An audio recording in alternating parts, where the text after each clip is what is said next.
On a moonless night, the silence above Iran was shattered as American stealth bombers thundered through the darkness.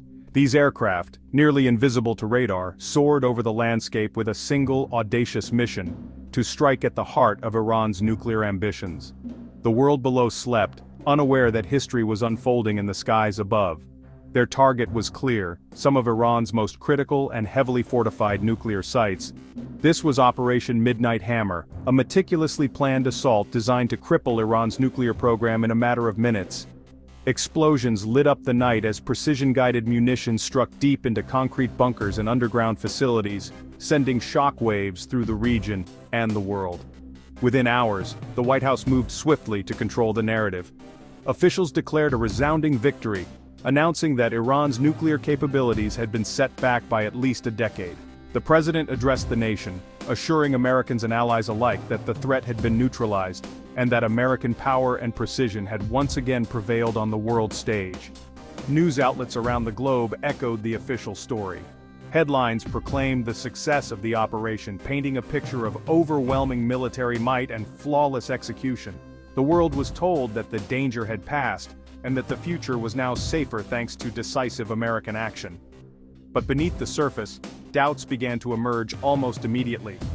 Analysts and journalists started to question the official version of events, pointing to inconsistencies and gaps in the story. Whispers of uncertainty grew louder as new information began to leak. The turning point came when a classified Defense Intelligence Agency report was leaked to the press. Contrary to the triumphant narrative, the report revealed that Iran's core nuclear infrastructure had survived the attack. Key facilities, protected by layers of reinforced concrete and buried deep underground, remained operational. The leak sent shockwaves through the media and the public. Suddenly, the administration's claims were under intense scrutiny. Experts debated the true effectiveness of the operation, and the credibility of official statements was called into question. Two conflicting stories began to take shape. On one side was the public tale, a decisive, successful strike that had set Iran's nuclear program back by years. On the other was a hidden reality, one where Iran's most vital nuclear assets had survived, shielded by secrecy and engineering. The truth was far more complex. Iran's nuclear program, deeply buried and ingeniously protected, had proven more resilient than anyone had anticipated. The operation, while dramatic, had not achieved its ultimate goal. In the days that followed, the gap between headlines and classified reports grew wider. The public was left to wonder what really happened that night. Was the world truly safer, or had the threat merely gone deeper underground? To understand the reality, one had to sift through a maze of official statements, leaked documents, and expert analysis.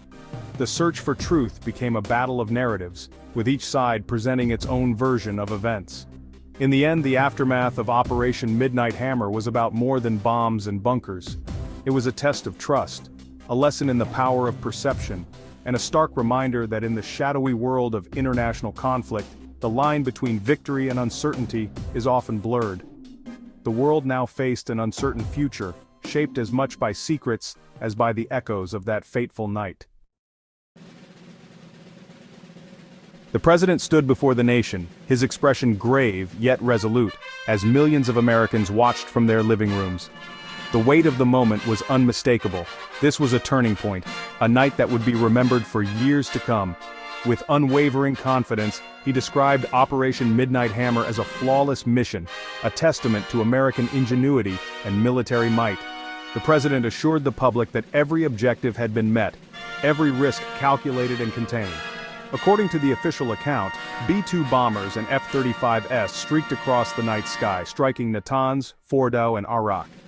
These were Iran's most heavily fortified nuclear sites, and the operation targeted them with what was described as surgical precision. The world was told that the strikes had neutralized Iran's nuclear infrastructure in a matter of hours. The Pentagon released dramatic, carefully edited footage of explosions lighting up the desert night. Officials claimed that Iran's most advanced centrifuges were destroyed, and that the Fordow facility, buried deep underground, had been rendered completely inoperable. At press conferences, officials insisted that Iran's nuclear timeline had been pushed back by at least a decade. Charts and infographics were displayed, showing a dramatic halt in Iran's progress toward a nuclear weapon. The administration's message was clear and unwavering. American strength, resolve, and technological superiority had solved a complex international problem in a single decisive night. The president and his advisors spoke of unity, security, and a safer world. News outlets across the country echoed the triumph. Headlines blared about the success of the operation, calling it a historic achievement and a masterstroke of military planning. Television anchors spoke in reverent tones about the precision and effectiveness of the strike. Senior officials flooded the airwaves, appearing on every major network to reinforce the narrative of overwhelming success. They repeated the same talking points: the mission was flawless, the threat was neutralized, and America was once again leading the world. For a brief moment, the story held. Across the nation, there was a sense of relief, even celebration. America had delivered a crippling blow to a dangerous adversary, and the world seemed, at least for now, a little safer. But beneath the surface, doubts were already growing. In newsrooms and among analysts, questions began to emerge about the true extent of the damage and the long-term consequences of the strike. The official story was simple, powerful, and politically useful. It rallied support, silenced critics, and projected an image of decisive leadership at home and abroad. Yet, as new information began to surface, leaked documents, satellite images, and expert analyses, it became clear that the reality was far more complicated than the administration had claimed. The cracks in the narrative would soon become impossible to ignore, as journalists and investigators dug deeper, determined to uncover the truth behind Operation Midnight Hammer. The leaked DIA report told a different story. While above-ground buildings at Natanz were destroyed, the main underground enrichment halls survived.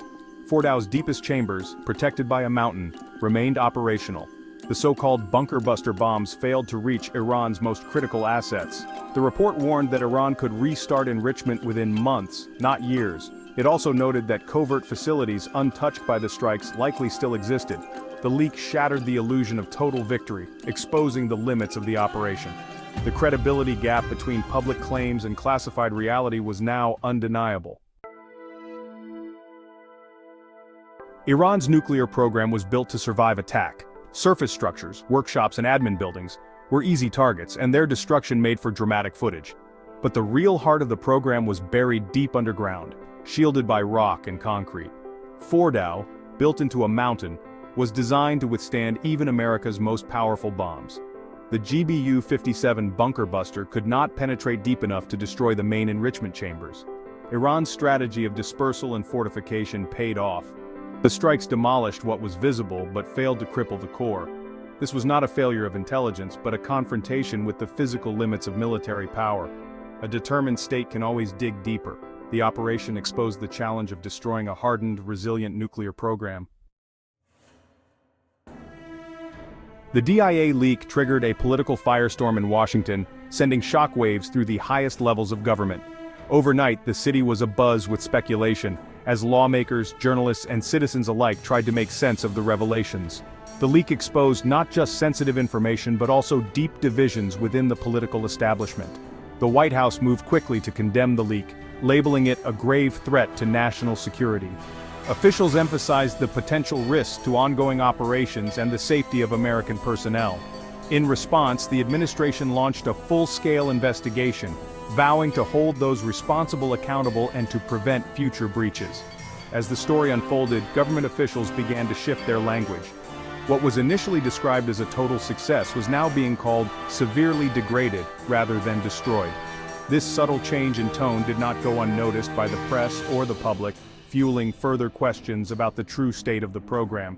The president took to the airwaves, insisting that the mission had achieved its objectives.